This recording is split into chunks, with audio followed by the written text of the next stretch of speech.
Well, Joanne, I'm going to introduce yourself. This is something different for me. Hi, this is Joanne Worley. How are you, darling? Joanne, Yes, dear. did you ever imagine when your high school voted you Comedian of the Year, or when you worked as a switchboard operator, that you'd eventually trip the lights fantastic and end up in theater? Oh, you have done your research, haven't you? No. I only know that I had an incredible need to communicate to people, and I enjoy making people laugh, and I always enjoyed making people laugh. So the fact that I can make my living doing that really pleases me and makes me very happy. I want to go back a little ways, around 1950, 59 to be exact. Well, I'm not that old. No, it's nothing to do with age. Going back to the Grand Comedy Theater in Hollywood, California. Yes. Tell us about The Talking Lady, your debut on the professional stage. All right. Do you know what that theater was? It was the old stage door canteen. It was renamed, and it's an interesting place. That is indeed where I had my first professional job. That was where, as you know, during the war, Betty Davis would dance with the boys who were going overseas or coming back, and everybody, Joan Crawford and everyone. And on that same stage where they performed and danced and all the soldiers danced is where I had my first professional performance with Joey Faye and Jack Alberson, and they were both burlesque comics. And, you know, in traditional burlesque comedy, they do sketches, and there's one called The Talking Lady, and she would do this, and the two comics would do a shtick around her. And I was a talking lady. I was also the pantomime lady, and how I got my next job was in the second act. I did something called the pantomime lady, which was a famous bit where you switch drinks that have the knockout drops in it, and I did that, and that's what Billy Barnes saw me doing. Wasn't the Canteen Club also where they did a PBS special? You know, wasn't the one with what's the one? You know the one I'm talking about, like Betty, what's her name? The singer. Garrett Davis. No, she just Midler. No, Midler. She just had a comeback. What the heck's her name? I know it is because I saw it. No, I'm thinking of the stage door. Oh, yeah, this was it, the stage door yeah, canteen. yeah, That was and the her same name, theater. Murder She Says was her big song. Oh, Hutton.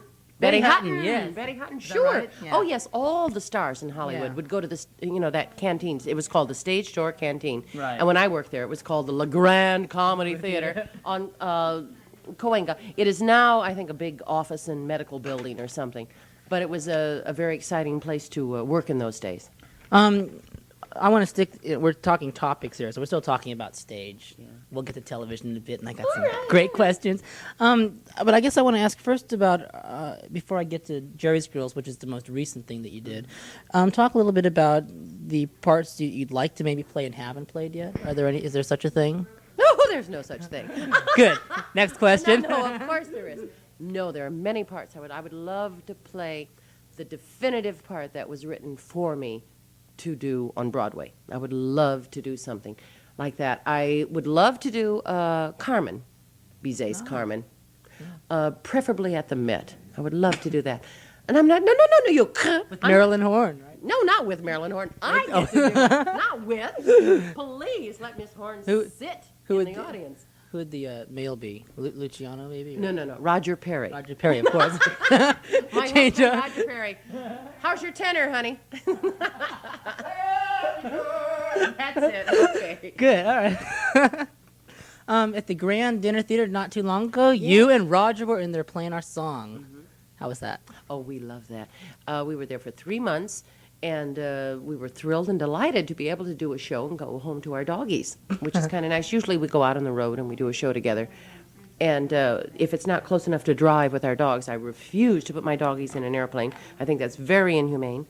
Then I miss them more than they miss me. So we just go for a short time. So it was nice to be able to do a show together and go home to our doggies.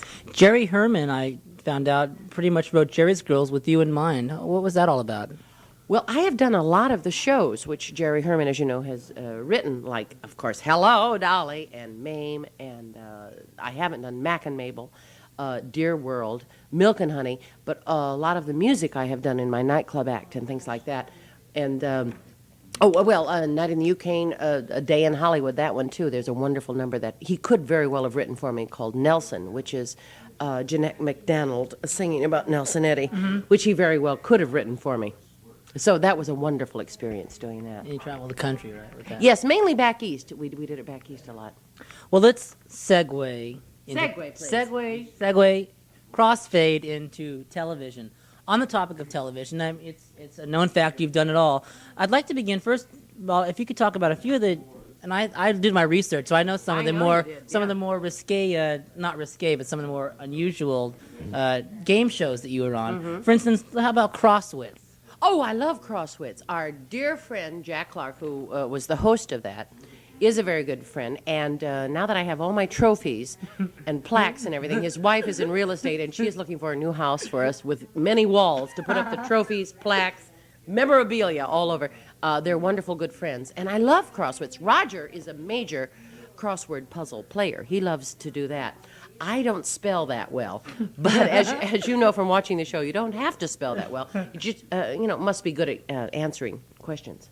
It pays to be ignorant. Oh, well, that was very interesting. I think we did 39 weeks of those, and it was a takeoff on the radio show that they did. And it was the same panel every week. Every week we did 5 shows a week. And it was myself, Charles Nelson Riley. Now you're Mr. Flynn, who is has now passed on, was the MC of that. But a lot of people didn't understand what that show was put on. And they said, why don't they win real prizes? Like they would say, oh my God, all they won was a trip to Anaheim, and they lived in Los Angeles. How can that be? But they didn't understand it was a put on.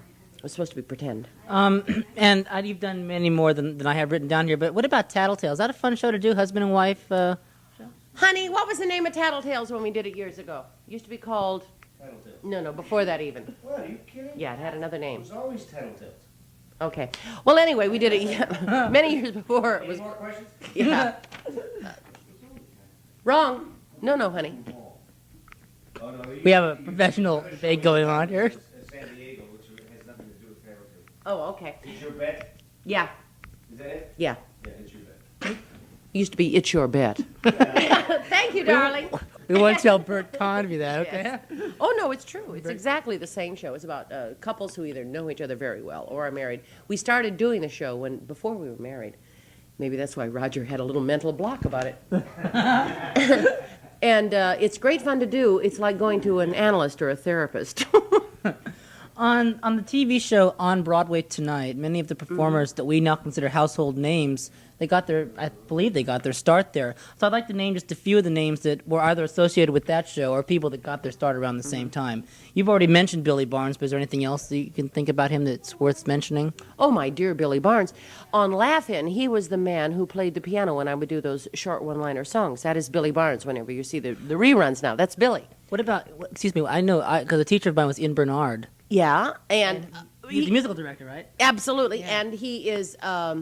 it's Ian Bernard. Ian Bernard. Yeah. Yeah. He was the conductor on Laugh-In. Yeah. But Billy would play the piano when they would do on camera. Oh. That was Billy Barnes. Billy Barnes just wrote a musical, well, just a year ago, called Movie Star, which I don't know if you had a chance to see that, which is going to be this year, I think, at La Mirada, and they're hoping eventually, of course, to take it to Broadway, which would be very nice for them. I don't know how you're going to react to this name, Goldie Hawn. Oh, my sweet Goldie. I was going, well, I don't know when this interview is going to go on or anything, but I was putting away Christmas things today. That was what I was doing all day today. And I love to save things, and I put away millions and millions of Christmas cards. You know, they say you're supposed to give them the Salvation Army or something for people to make wastepaper baskets. It just seems silly. And I was going through my Goldie. I said, well, honey, wouldn't that be an interesting book to write? A book on celebrity Christmas cards, because you can go through husbands, children's, divorces, marriages, and everything from just the Christmas cards. But he said, darling, I think, he didn't say darling, as a matter of fact. He said, Joanne, he said, I think you may have a royalty problem with it, though. Just a couple of more. Woody Allen and Jonathan Winters were two names that I was, and I'm going to get to them. I'll mention this right now. In 1971, you appeared with those two, Woody Allen and Jonathan Winters, in a George Peabody Award-winning show called Hot Dogs, which was a children's show. That's very interesting. I was interested about that. Yes, it's been on again. Have you had a chance to see it? It's called, as you said, Hot Dog. And it was a very innovative, informative, entertaining children's show. As a matter of fact, I did all my segments. I was in Las Vegas at the Sands doing my nightclub act during the night and daytime, I would shoot my portion of the show called Hot Dog in very hot sun. Hence, I called it the name Hot Dog in Las Vegas. And it was a wonderful show to work with. But you started. You were Well, talking about I was just on Broadway tonight because there's so many people. I was looking in the book that are now household names Oh, that I'm sure. sure at the time probably There were. were millions. That was one of my very major first discoveries before Laugh-In was on Broadway tonight. They asked me back for several. Yeah, repeat it even performance. said in the book that you and a couple of other people were the most frequent guests. Yes, and it was my first really high-paying television job. But what struck me was Woody Allen, who is now a major, and Jonathan Winters. Absolutely. I mean, Yeah. were they at the time? Were they just Yes, yes. At the time we did Hot Dog, they were major household words and funny people. But everybody wants to do for other people and themselves and children. And well, also, as you know, Jonathan Winters' humor Yes. is very childlike and reaches not only the child in adults, but the child in children. And the same with Woody Allen. And I would hope what I do would do that too. So possibly that's why they were doing it also. Well, I'm about to ask my one and only Rowan and Martin question, but I figured I have written out. We could easily sit here and talk all night about that. It's on, as we all know. Well, as Roger was saying, because of the basketball games, it's on at all kinds of different times. But I'd like to mention two words to you, and you probably know what the two words are, and you just tell us what the history behind the words are. First word is. You can read it. You know how to say it better than I do. Where? Booring.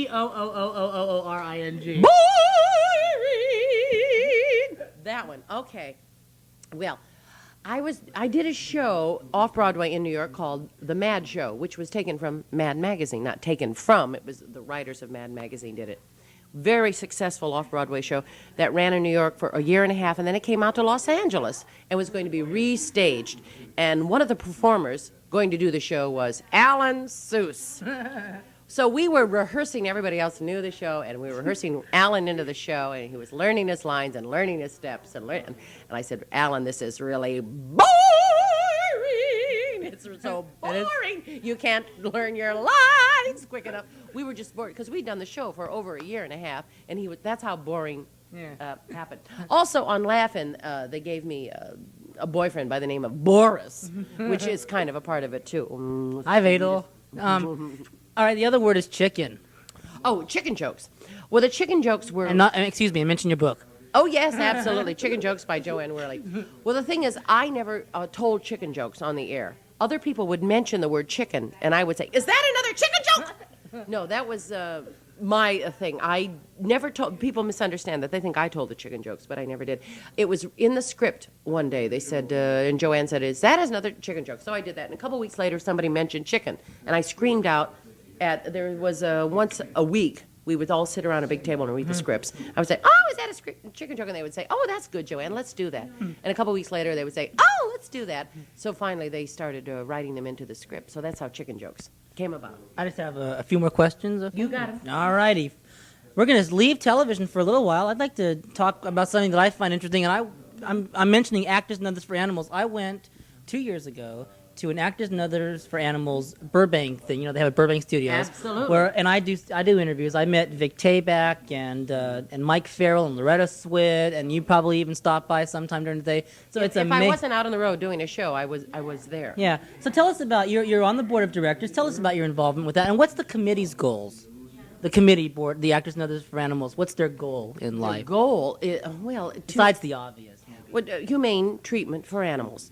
Education of people about the importance of spaying and neutering their animals, to take that responsibility onto themselves, to help wherever there is a need. When 3 Mile Island happened, we helped get the horses and cows out and find them homes. When there was a flood in Texas, there was no way to get the animals out, we flew in bales of hay and water things, and so we do where there is a need, because of the high visibility of the people, and hence the name Actors and Others. It's easier for us to raise money. Ralston Purina, which I've been recently involved with, something called a meow off, which is fun, like the bake off and everything. The idea behind it was to find the cat with the best meow to do the commercials. But I went around the country encouraging people to submit their cats as an entrant. But I would also go to all the shelters in each city and try and encourage people to adopt those animals as their pets, and also try to inform on local radio and television shows about the importance of spaying and neutering your animals, and also certain how to take care of your pets during winter, things like that. Just trying to inform and to help. Help, I guess, is the word. It's working. Well, I don't know, working.